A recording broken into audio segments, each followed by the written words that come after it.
देखिए, मैं किसानों से बहुत कुछ सीखता हूं। किसान जो होता है ना, वो बड़ी गर्मी में खेत जोत करके तैयार रखता है। बीज बोता नहीं उस समय, सही समय पर बीज बोता है।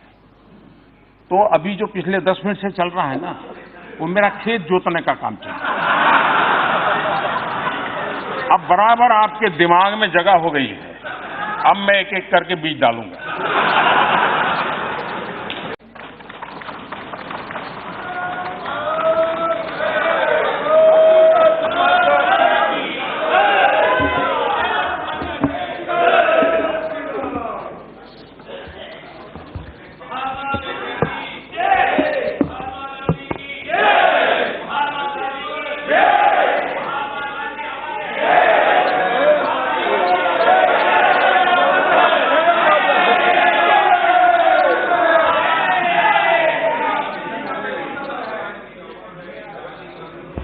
बस इतना ही।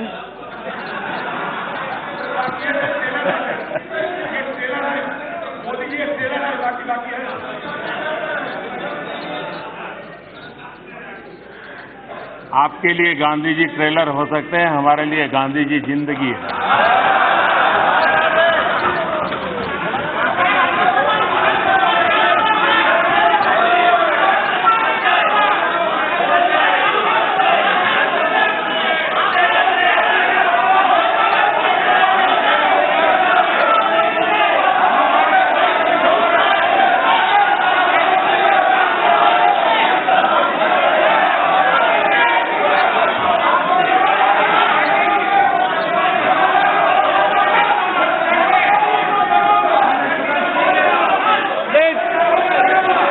No, please, manage it.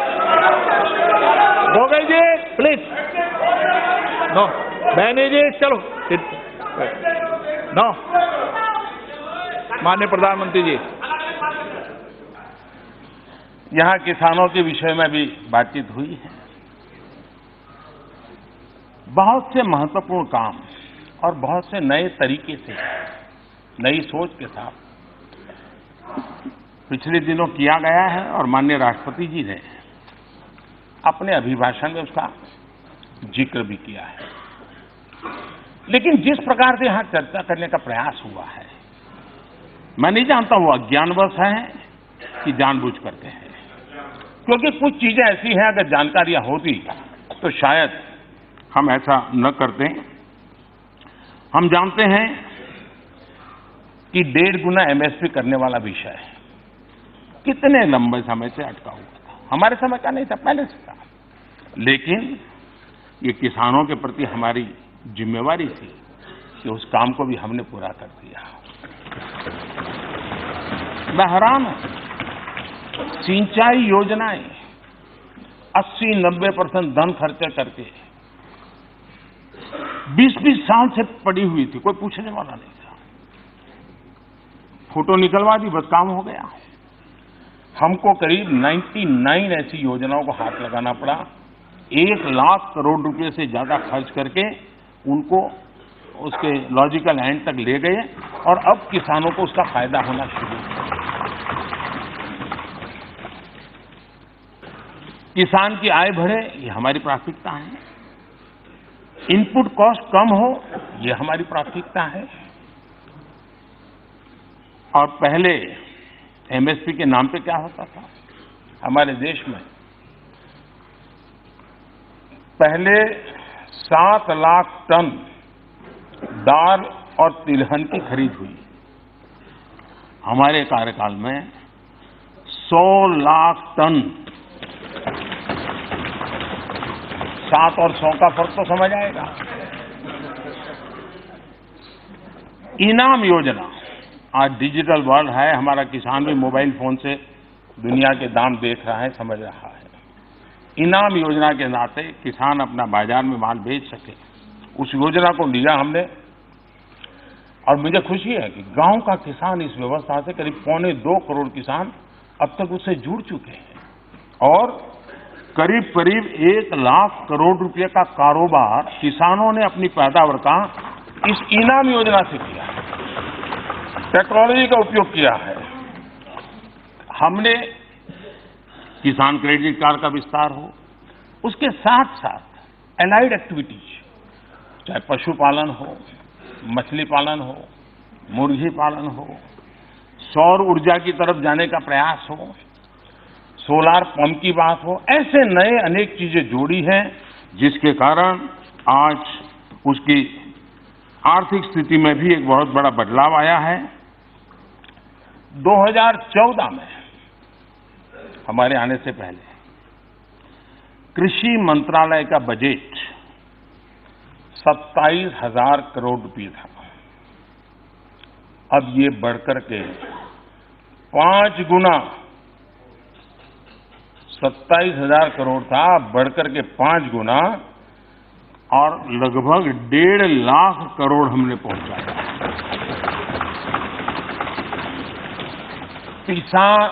PM किसान सम्मान योजना किसानों के खाते में सीधे पैसे जाते हैं। अब तक करीब 45,000 करोड़ रुपए किसानों के खाते में ट्रांसफर हो चुके हैं। कोई बिचौलिया नहीं, कोई फाइलों की झंझट नहीं, एक क्लिक दबाया पैसे पहुंच गए। लेकिन मैं जरूर यहां माननीय सदस्यों से आग्रह करूंगा कि राजनीति करते रहिए, करनी भी चाहिए, क्योंकि मैं जानता हूं आपकी तकलीफ, लेकिन क्या हम राजनीति करने के लिए किसानों के हितों के साथ खिलवाड़ करेंगे? मैं उन माननीय सदस्यों से विशेष आग्रह करूंगा कि अपने राज्य में देखें, जो किसानों के नाम पर बढ़-चढ़ करके बोल रहे हैं वो जरा ज्यादा देखें कि क्या उनके राज्य के किसानों को पीएम किसान सम्मान निधि मिले। उसके लिए वो सरकारें किसानों की सूची क्यों नहीं दे रहे हैं, इस योजना के साथ क्यों नहीं जुड़ रहे हैं? नुकसान किसका हुआ? किसका नुकसान हुआ? उस राज्य के किसानों का हुआ। मैं चाहूंगा यहां कोई माननीय सदस्य ऐसा नहीं होगा कि जो दबी जबान में तो खुल करके शायद न बोल पाए, क्योंकि कहीं जगह पे बहुत कुछ होता है, लेकिन उनको पता होगा। उसी प्रकार से मैं माननीय सदस्यों के कहूंगा जिन्होंने किसानों के लिए बहुत कुछ कहा है, उन राज्यों में जरा देखिए आप कि जहां किसानों को वादे कर करके, बहुत बड़ी बड़ी बातें कर करके वोट बटोर लिए, शपथ ले लिए, सत्ता सिंहासन पा लिया, लेकिन किसानों के वादे पूरे नहीं किए गए। कम से कम मैं यहां बैठे हुए माननीय सदस्य उन राज्यों के भी प्रतिनिधि होंगे तो वो जरूर उन राज्यों को कहें कि किसानों को उनका हक देने में कोताही न बरते। माननीय अध्यक्ष जी, जब ऑल पार्टी मीटिंग हुई थी तब मैंने विस्तार से सबके सामने एक प्रार्थना भी की थी और अपने विचार भी रखे थे। उसके बाद सदन के प्रारंभ में जब मीडिया के लोगों से मैं बात कर रहा था तब भी मैंने कहा था कि एक सत्र हम पूरी तरह आर्थिक विषय, देश की आर्थिक परिस्थिति, इन सारे विषयों को इस सत्र हम समर्पित करें। हमारे पास जितनी भी चेतना है, जितना भी सामर्थ्य है, जितने भी बुद्धि प्रतिभा है, सबका निचोड़ इस सत्र में दोनों सदनों में हम लेकर के आए हैं। क्योंकि जो देश, दुनिया की आज जो आर्थिक स्थिति है, उसका लाभ उठाने के लिए भारत कौन से कदम उठाए, कौन सी दिशा को अपनाए जिससे लाभ हो। मैं चाहूंगा कि ये सत्र, अभी भी समय है, ब्रेक के बाद भी जब मिलेंगे तब भी पूरी शक्ति, मैं सभी सदस्यों से आग्रह करता हूं, हम आर्थिक विषयों पर गहराई से बोले, व्यापकता से बोले और अच्छे नए सुझावों के साथ बोले, ताकि देश विश्व के अंदर जो अवसर पैदा हुए उसका फायदा उठाने के लिए पूरी ताकत से आगे बढ़े। मैं निमंत्रित करता हूं सबको। और मैं मानता हूं कि आर्थिक विषयों के इस महत्वपूर्ण विषय पर बातचीत हम सबका सामूहिक दायित्व है। ये बात सही है कि जब हमारे माननीय सदस्य ये कहते हैं कि ये क्यों नहीं हुआ, ये कब होगा, ये कैसे होगा, कब तक करेंगे, ये जब सुनता हूं तो कुछ लोगों को लगता होगा कि आप आलोचना करते हैं। मैं नहीं मानता हूं आप आलोचना करते हैं। मुझे खुशी है कि आप मुझे समझ पाए हैं, क्योंकि आपको विश्वास है करेगा तो यही करेगा।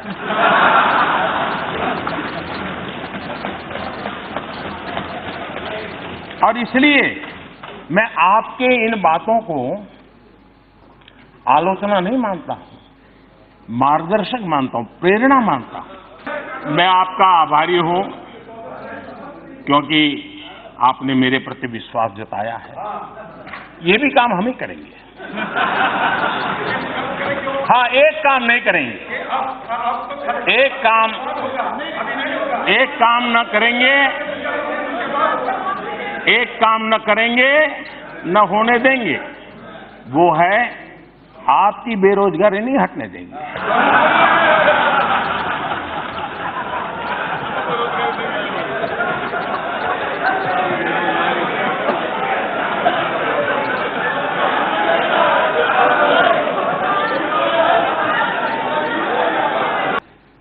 माननीय अधीर जी को देखता हूं, सुनता हूं,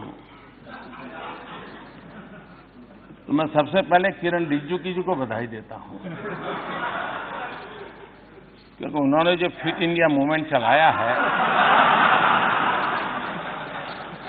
उस फिट इंडिया मूवमेंट का प्रचार प्रसार अधीर जी बहुत बढ़िया ढंग से करते हैं।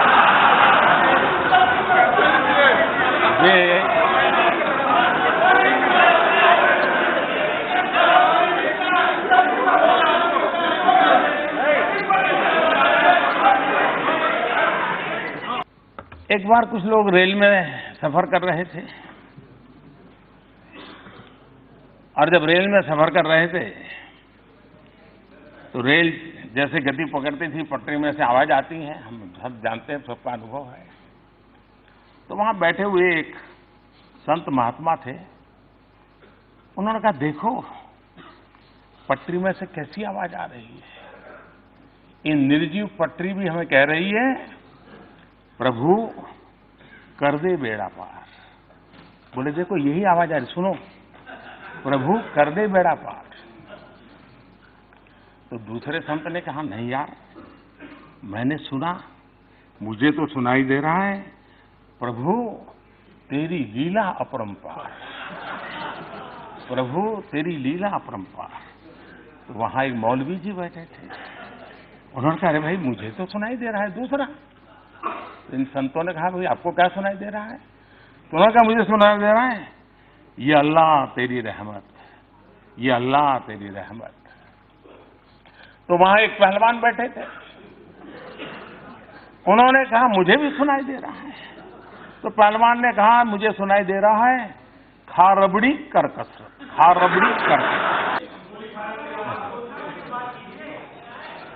माननीय अध्यक्ष जी,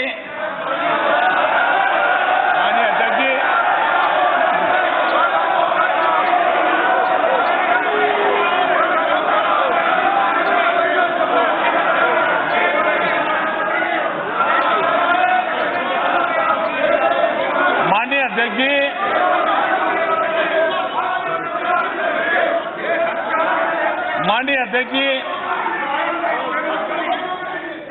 मैं 30-40 मिनट से बोल रहा था, लेकिन करंट पहुंचते पहुंचते इतनी देर लगी।